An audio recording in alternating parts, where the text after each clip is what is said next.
Good evening. Yeah, I was just advised that the subject matter you're dealing with now is the continuation of Ms. Gayden as the community liaison officer.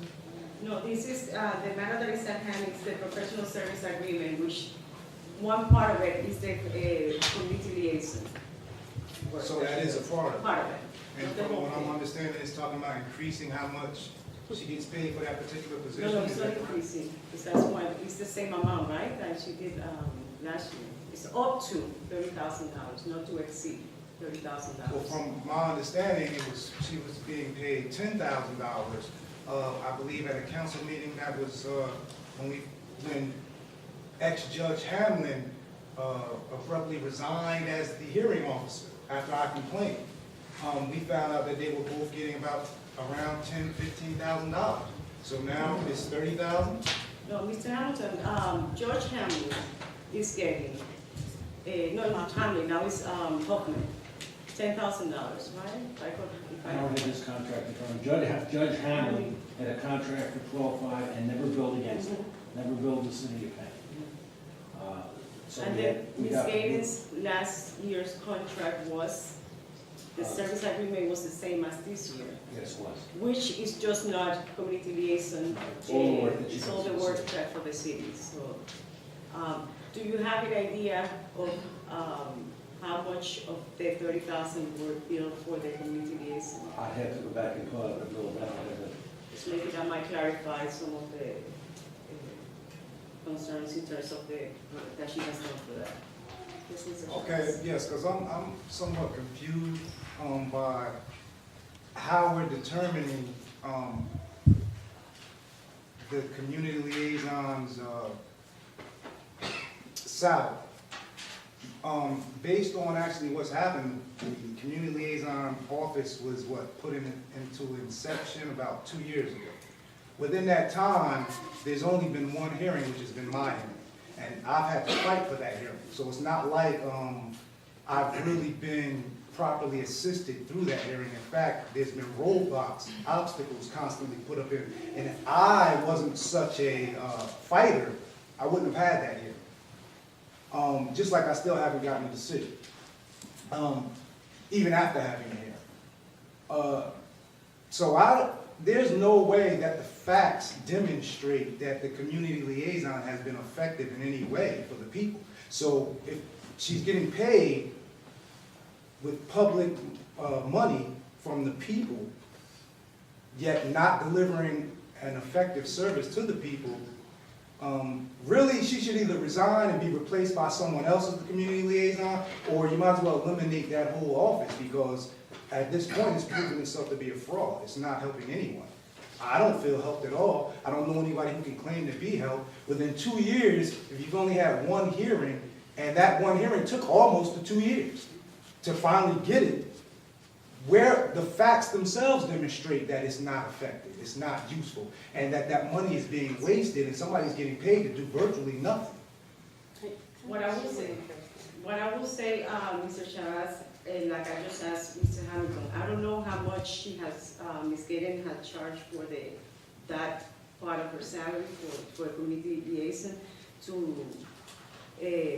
I'm not sure how much is that amount. I know, like I said, the 30,000 is a combination of the work that she does plus that. So I have not seen it to tell you, okay, that was too much. I do, and I was saying it before you got here, and then you got here, that in my opinion, I always say that I apologize to you twice. It was brought back, and I say, yes, it's true that I apologize to you. This is a process, and you have been the only one who has, with the challenges, whether you're part at the beginning of what happened, and now, and the other challenges, you have continued to do the process, and you have been more than able and willing to do this, and I appreciate that. Again, I always say that only it is 2 years, and there's no question that it's a long time. Nobody's disputing that. For whatever reason, either one side or the other, there's always reasons.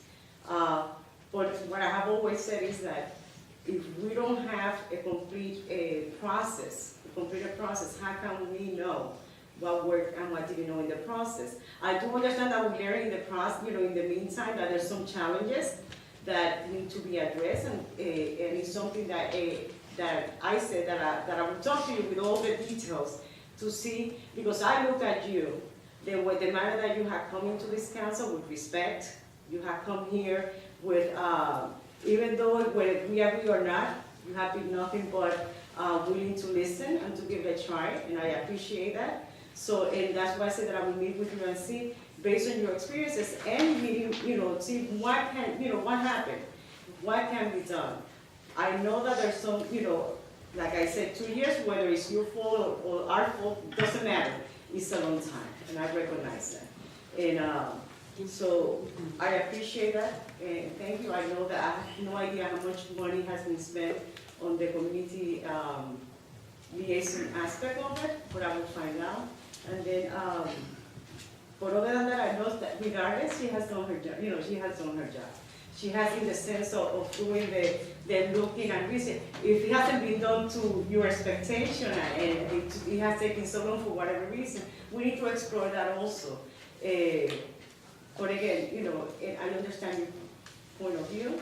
I respect it, but I also has seen that she has done what she has done to this point. And there are some areas that I feel that it needs to be, improved. Absolutely. To me, 2 years, regardless, is a long time. That's what I have to say. Well, what I would like to share in response is, when you pointed out the challenges that have been involved in this 2-year process, I think it's important to note that the challenges have been created by the very people who have been put in the position as the community liaison, as the hearing officer, as the internal affairs. The very people put in the positions of power who are supposed to be helping us are the ones creating the challenges. And that's an important point that must be acknowledged. And so when we're saying, well, I believe your words were, you acknowledge and you admit that 2 years is too long. I appreciate that. But then you go on to say, whether it's your fault or our fault really doesn't matter. I completely disagree with that. It does matter whose fault it is. And to me, the facts already demonstrate exactly whose fault it is. This is not something that it takes a rocket scientist to figure out whose fault it is. The facts are clear. I mean, and just to run through just a few of the facts, it will take me a lot of time to go through all the facts, so I'm not going to do that. But just to go through a few of the facts, I filed a request, a formal request for an internal affairs hearing review. It took 7 months before I even got a response. And I didn't even get a response by mail. I had to write 2 letters within 7 months requesting the hearing. And I was ignored by the community liaison for 7 consecutive months. I had to come here like I'm coming here now and publicly complain about being ignored by the community liaison. And only after finally publicly complaining and you addressing the matter and showing some concern, did I finally get an apology from the community liaison and finally get a meeting where we could try to set up the hearing. So it took 7 months and me coming here complaining just to even get a meeting with her.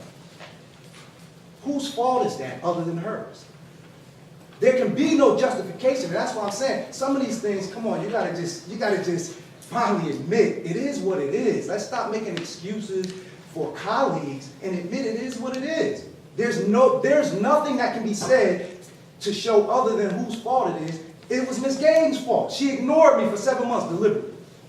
Then the excuse that was given was, I didn't know how to respond to your letter. This is a professionally trained attorney. How do you not know how to respond to my letter? And there's only one response that you could possibly give that would be a legitimate response. Okay, I'm the community liaison officer. You're requesting an internal affairs hearing review. No problem. I'll set up a meeting with you. What day is good for you? What other response is there? Let's set up the meeting so that we can schedule your hearing. So this excuse is another lame duck excuse. I didn't know how to respond to your hearing. Come on, this is an intelligent woman, a professional woman who's been a professionally trained attorney, a city attorney for years. Years. And you don't know how to respond to a simple request for a hearing? Come on, cut it out.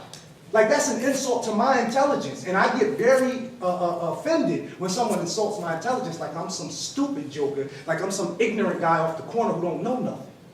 Even the ignorant guy off the corner can see through that. So all I'm saying is, come on, let's be honest. I have respect for you. And as you said, every time I've come here, I've been respectful. And the reason I'm respectful is because to me, you do demonstrate, because I can be disrespectful. So I'm not going to sit here and act like I'm holier than thou. If I feel like I'm being disrespected, I can be disrespectful back. But I feel that you have demonstrated concern, so therefore to me you have earned respect. That's why I give you respect. To me, people who don't deserve it, I don't give it to them. And clearly, when someone avoids me for 7 months, what other motive can you have is that, except for you don't want me to have the hearing? Then after we finally have the meeting, the hearings are constantly, the hearing dates are constantly canceled. We have to look at the totality of circumstances, and you see a pattern of practice that has developed. So we have to be clear on who created the challenges for me for almost 2 years. You're looking at the person who created the challenges for me for almost 2 years. The very person who's supposed to help the community is actually acts in an adversarial capacity towards the community. Even reporter Charlie Cradaville pointed out at the last city council meeting, he was there, he witnessed that she behaved more as an adversary to me than a community advocate. She's been no help, she's been a hindrance. She's worked against me the entire process. So she doesn't deserve to get paid any money. I don't know what you're saying she did over 2 years that warrants $10,000, $20,000, $30,000, but I mean, come on, I'm pointing out facts that can't be ignored, that demonstrates clearly she has been more of a hindrance and a harm to the people than a help. So if you do leave her in that position, and if you do actually approve her to get paid, that is a miscarriage of justice, and I will continue to fight against it. Thank you.